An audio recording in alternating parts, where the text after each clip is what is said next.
friends, and welcome to Faith in the Valley. For those of you who are new here, my name is Dee Chikwendu, and wherever you are in the world, I hope that you are well.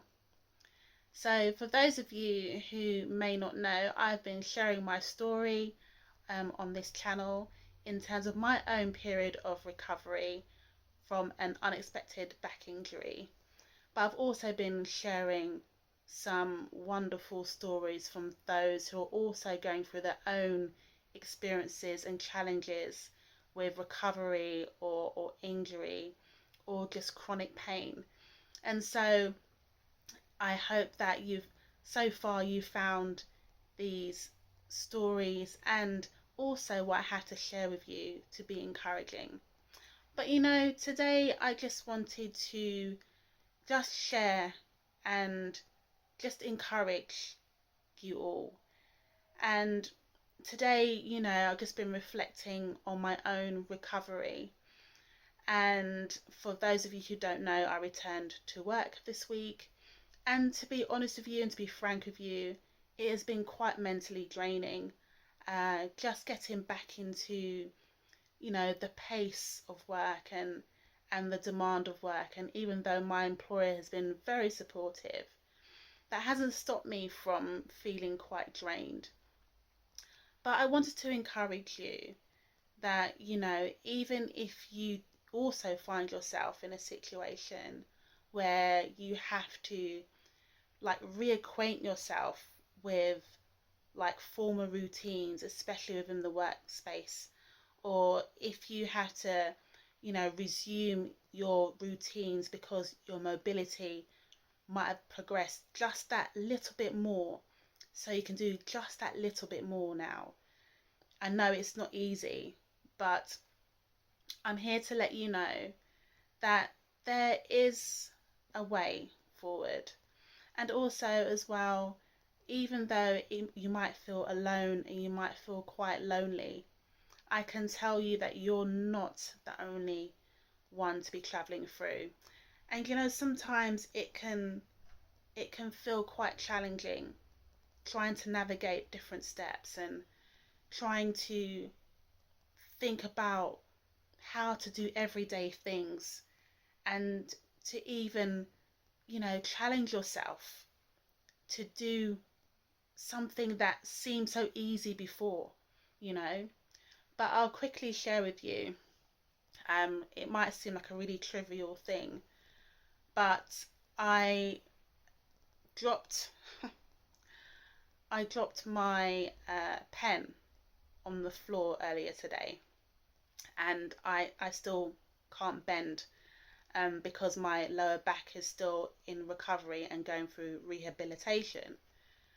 And I just laughed to myself in some ways, rather than being upset about it, which is easy to do because under normal circumstances, I would just bend and just pick up my pen, no big deal, right? However, I just laughed at myself because I thought, wow,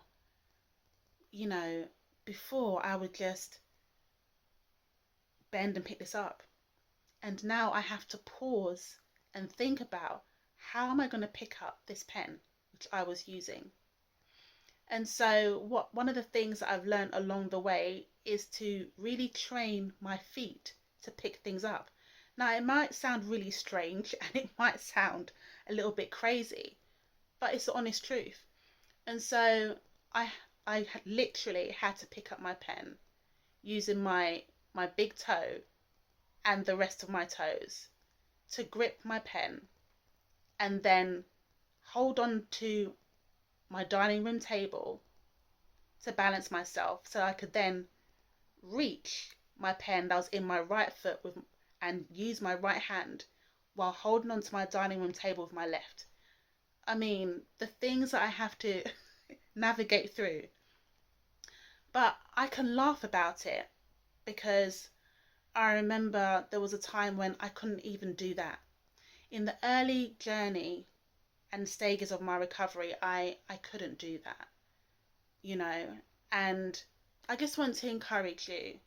And I know that you might be going through your own situations and it might be far more challenging than myself.